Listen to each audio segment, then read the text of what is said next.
Hi, babes. Ooh, camera is shaking. Okay, so today I wanted to talk about my thoughts on becoming her, decentering men, and just, I don't know, how I feel like modern 2025 women should be, where our focus should be, where our priorities should be, according to me, right? According to her. My version of her, and that's not going to be for everybody. So, and that is totally okay. I'm not saying that this is the one and only way. This is just my way. And if it's like speaking to your soul, then it's for you too. So let's get into it. So let's just like talk about my background briefly. I've talked about this before in a previous video of like my journey to my higher self. And I started this journey, like 11 years ago, and I feel like just this year I finally like became her, right? Like my 11-year journey finally arrived to the version of my highest self that I had envisioned 11 years ago. I do have a new version of my higher self that I am currently working towards, and I imagine that that will be the case for the rest of my life. Let's talk about where I came from and how I got here, and why I feel like becoming her is just the move. I feel like this is the woman of 2025, like 2025, 2026, like we are her, and this is where we're supposed to be. And I don't know what happened to us along the way. I don't know what the hell got into our heads and why we have been selling ourselves so short for so long. But this is my call to action. This is my plea with all women everywhere to just like wake the hell up and step up to the plate and like be a woman. Woman up. 23, 24-year-old Elise and before was just very, very weak, and not in the good way, weak in a bad way, weak in the sense that I needed crutches. I needed things and people and things to lean on for support. I didn't know how to stand on my own 2 feet, and I didn't have the balance. I didn't have the ability, the strength, the knowledge of how to do that. And I was scared to do that. And I think I was trying to avoid doing that at all costs, and made some really sad choices as a result of just things that I became dependent on, people I became dependent on, ways of life and lifestyles that I had become dependent on. And I tried it all, honestly. I tried depending on everything under the sun, including men. And, it just never was enough. And it just took me until, like I said, I was 24 to realize, like, I've got to do something. I'm not okay. I'm unwell, and I want to work on myself. And so I started this journey. It was really grueling. It was really intense. It required a lot of mirror work, like just looking in the mirror a lot and just seeing really cringe, really embarrassing, really shameful things about myself, within myself, and just facing it and not running from it, not cowering away, not getting embarrassed and deflecting and projecting onto others. Like, I just had to take full ownership, and I was not good at it. Like, let's just be real. Like, I wasn't good at it at first. It took me like 7 years to get good at it. When you're making radical change within yourself, you're gonna be so bad at it at first, it's gonna be embarrassing. And I just leaned into that discomfort. I was like, okay, if I'm embarrassed, then that's progress. Like, I need to be embarrassed, and I need to look a fool, and I need to try new things and try all of the things, and let's just do different things until we find what sticks. sticks, what feels right, what's in alignment with Elise, what's in alignment with Elise's higher self, and who is she? And I started this journey about 2 or 3 years ago of like a self-love journey, and I bought this book on Amazon, like self-love book. It's amazing. It's changed my life. So like 3 years ago, I bought this book and I started this self-love journey that helped me to get to know myself and get me to fall in love with myself genuinely. And this was when I started making radical changes in my life. And that was basically the beginning of the end of my marriage. And although the beginning of the end of my marriage started before it even began, like just realizing who the hell I am and falling in love with myself and dreaming up like just this bomb ass life, just dreaming up and obsessing and fantasizing over like what I want with my life, and deciding that I was going to set everything on fire in pursuit of that. In so doing, I became her. And I want to talk for a second about like, first of all, that's going to look different for everyone. If you are like me, what that looks like to me is being single or being in the right partnership. And I have not figured out what that means yet. I'm still in pursuit of what that means. I have ideas of what I want it to look like. I have not found a single living, breathing human yet that has given me hope that that's possible. I've met incredible humans, like to say the least. I've met some really, really incredible people that I've dated, people that I have, fallen in love with, people that I've loved and cared about deeply, and amazing, wonderful people. I'm not saying that people suck. I'm just saying that I just think that I have an idea of what I want out of a partnership, and I just know that by what I have discovered so far is that I'm not finding it at all. And so becoming her and living like my dream fantasy world is basically doing it alone or with the right partnership. And I'm not saying right partner, right partnership. That to me matters more than the partner itself. Like what we can build together is infinitely more valuable to me than like the person. However, I'm not saying the person doesn't matter, because the person absolutely does matter. So I said, I've met amazing people. I can meet the most amazing people and recognize that what we would build together is not my fantasy. It's not my dream. It's not what I want when I'm laying on my deathbed in 50 years. Like, that's just not what I want to take ownership of. So, what me and my partner can build together is everything to me. So that's what I'm prioritizing. And then the person is absolutely very important as well. So being alone as of right now is ideal, just for the sake of making sure that I am building my fantasy land and nobody is getting in the way of that. Nobody is deterring me from that. Nobody is taking value without adding to the quality of my life and my existence and everything that I'm building here. So doing it alone is, so far, it's just ideal.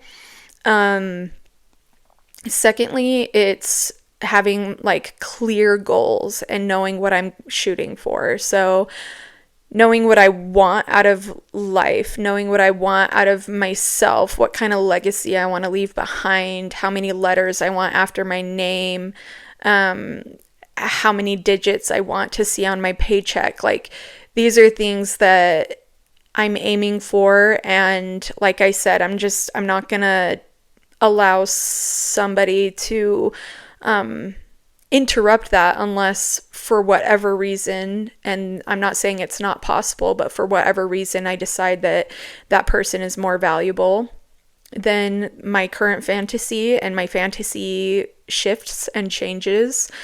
because of this person, and that's totally fine.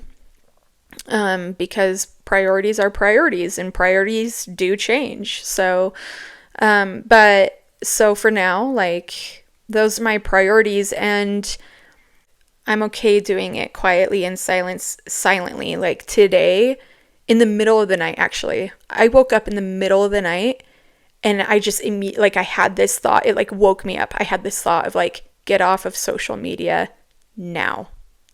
And that doesn't mean I'm going to delete all my accounts. I'll probably pop in every once in a while, and I might come back eventually.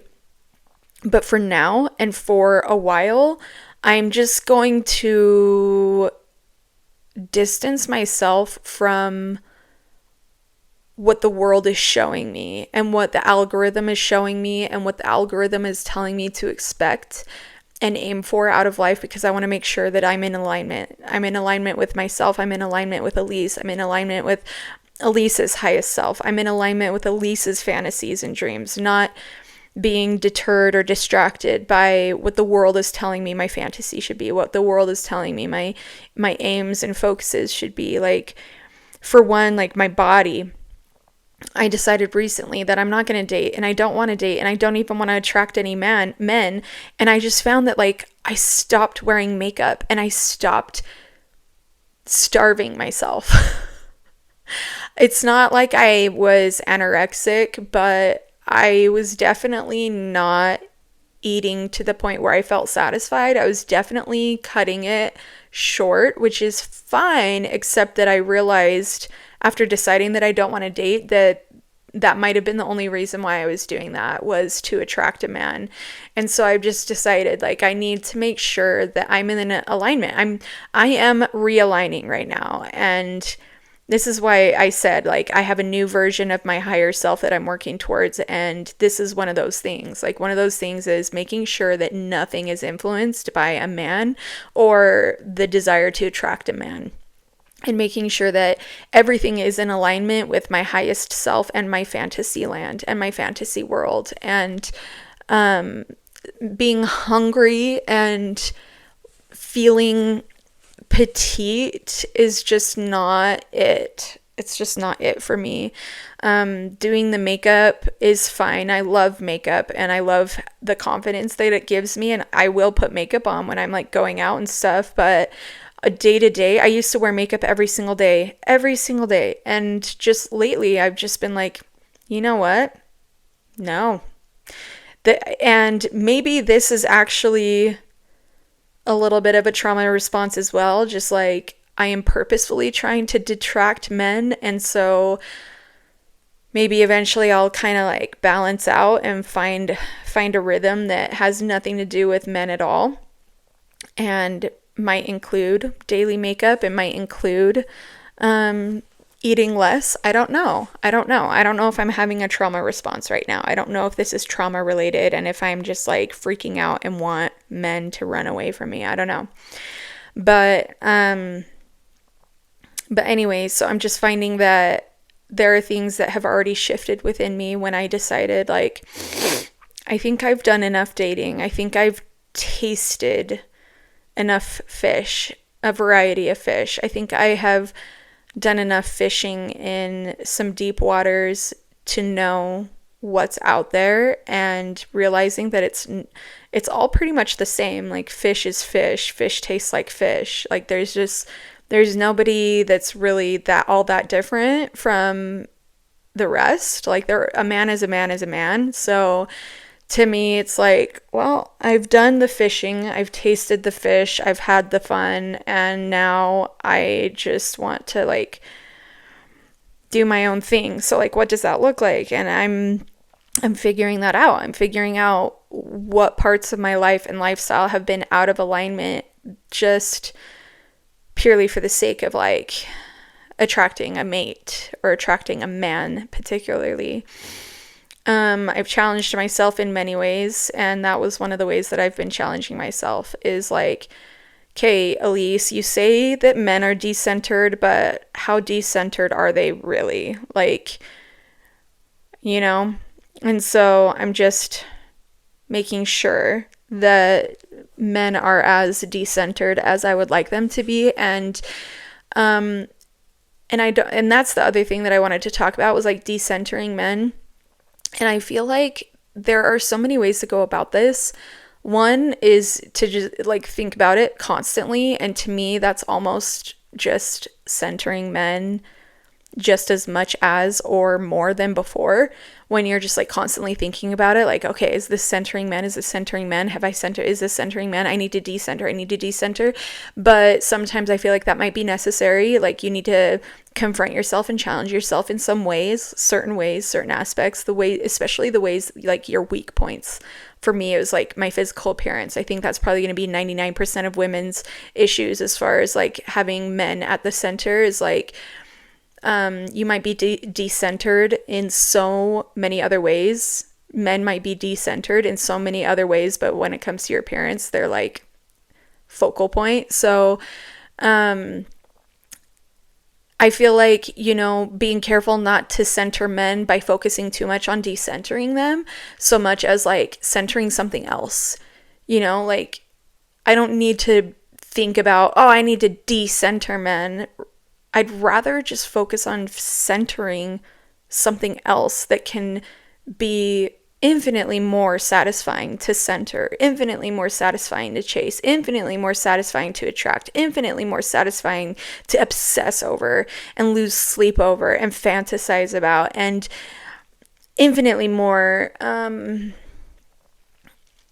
satisfying than anything a man can give me.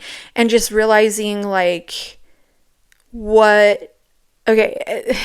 another part of decentering men, I think for some women, and I think this was the case for me, as shameful and as embarrassing as this might be, was like tasting all the fish and dipping my toes in the deep blue sea and just like checking it out, playing the field, checking it out.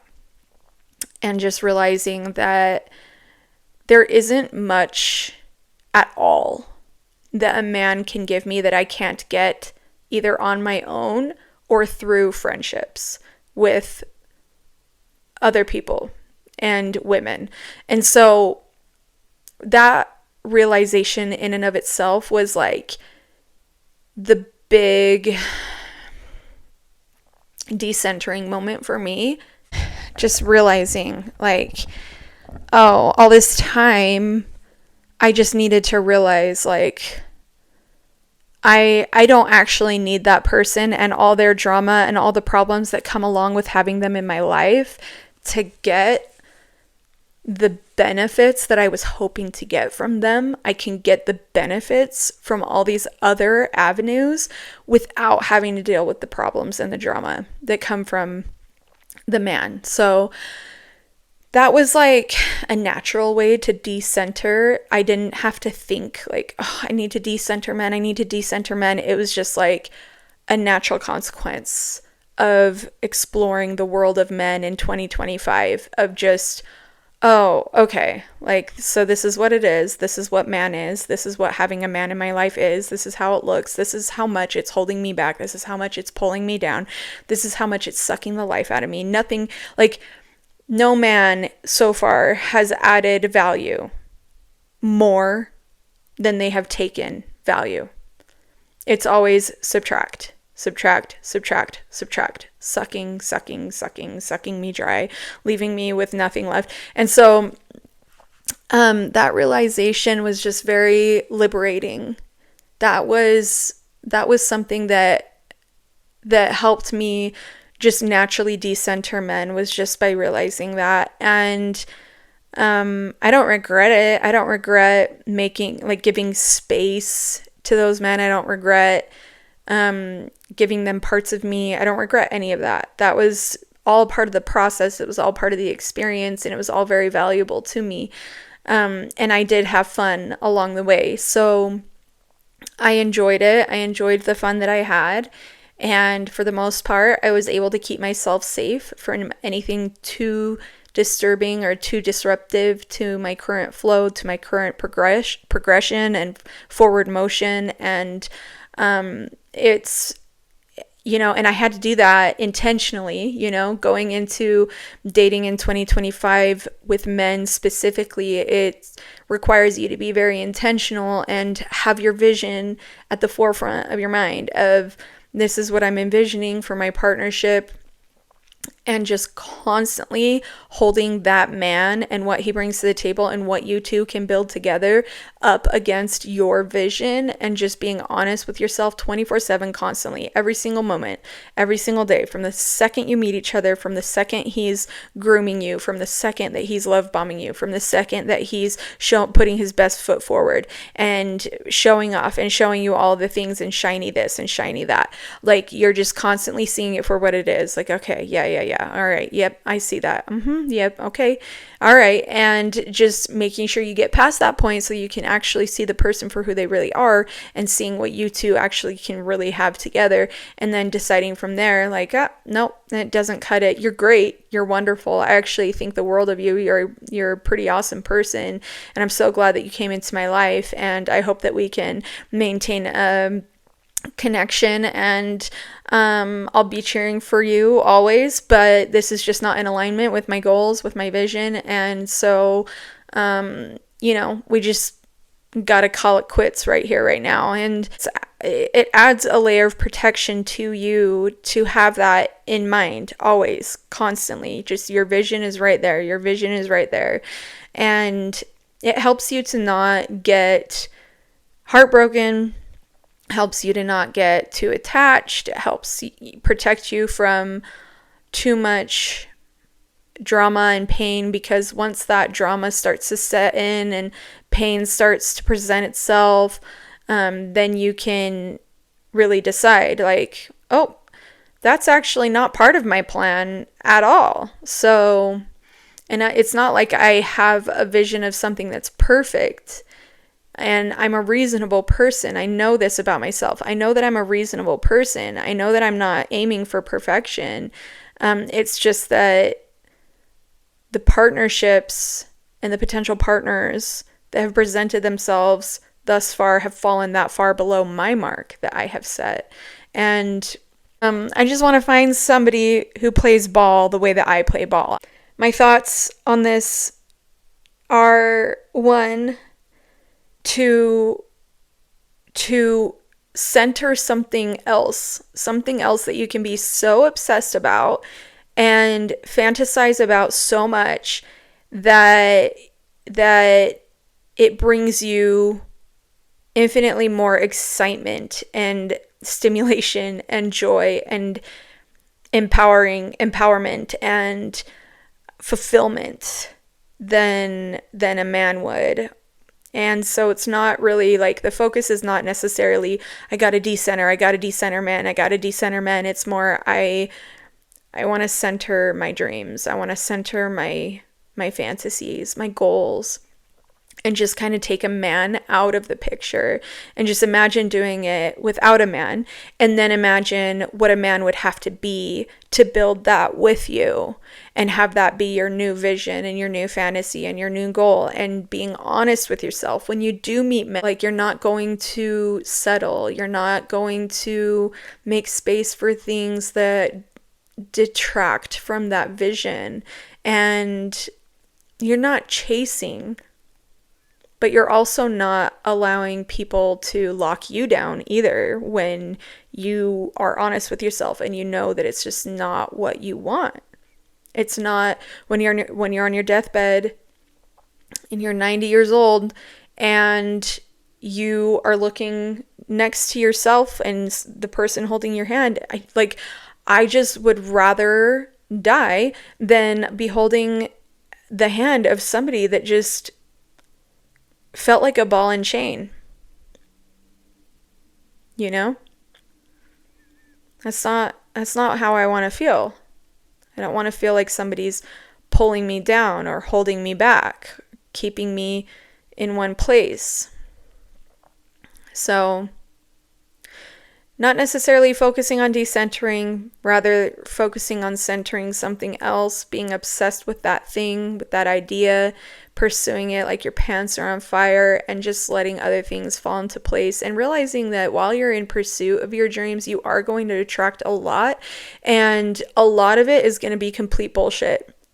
A lot of the men that are going to be attracted to you while you're totally in pursuit of yourself and in pursuit of your fantasy life, like a lot of those guys are going to be leeches that just want to use you. These guys are losers. You just have to pay attention and be real with yourself and be honest and just be ready. Be ready for anything to happen. Be ready for any curveball. Be ready for any moment to see this person's true colors, that they might not be as awesome and wonderful and charming as they appear to be. Just make sure that whatever your vision is, you are, like I said, setting everything on fire in order to get that thing, including relationships that are bad for you, or even relationships with good people that are just not good for you or not in support of what you're pursuing. That's what it means to become her. That's what it is to be her in 2025 with considering the circumstances. And if that rings true to you, then this message is for you. And let's get to a question. So the question is it possible for an abuser to change?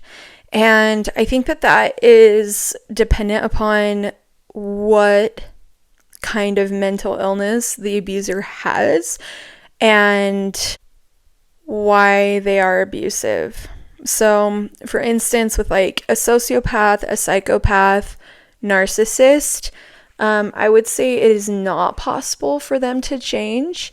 And my opinion on this might change as I further my personal knowledge on the subject, as I move through my degree path and coursework. But as of today and as of my personal experience, my answer to that question is no. My abuser faked changes or exacerbated the little microscopic changes that they did make, trying to make me feel like a fool for asking for more change. However, I knew all the while that they were trying to get me to praise them for only hitting me 9 times a day instead of 10 kind of thing. And that's a metaphor. Like, hitting is hitting, right? Abuse is abuse. It doesn't matter if they brought it down a notch. It doesn't matter if they brought it down a notch in this one certain aspect.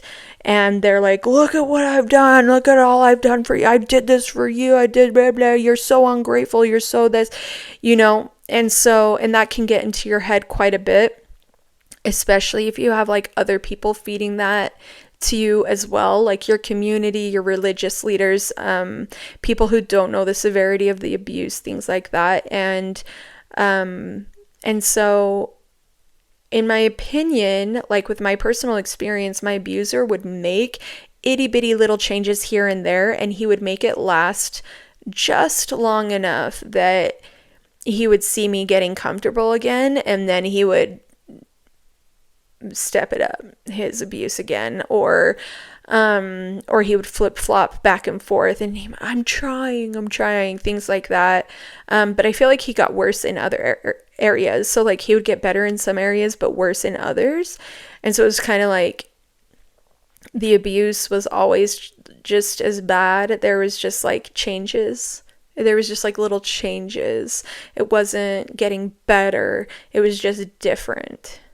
That's actually a tactic that abusers use to keep their victims under their control for longer and entertained and distracted from their own pain. So if I am in pain because they're abusing me so much in this one way, then they're going to try and distract me by talking about how much they've changed in this other way, and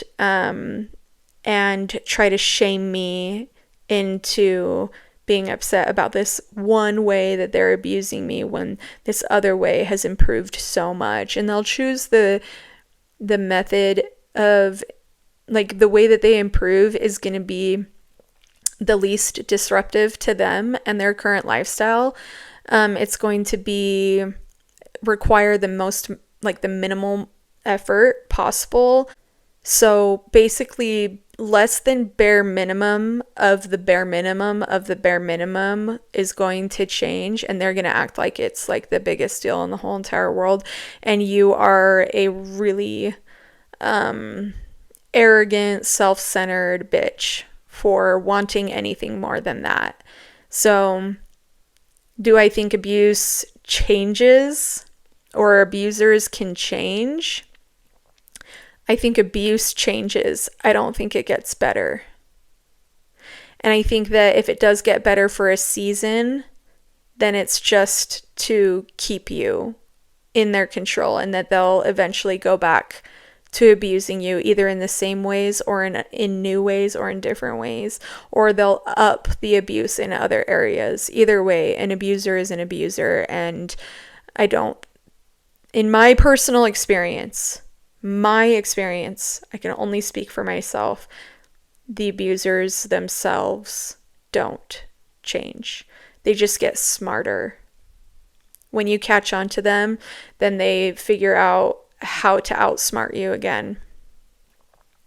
And then when you catch on to them again, they just find a new way to outsmart you. That's all. It's a game of chess, constant game of chess with an abuser. So that's my personal experience. That's my personal opinion on that.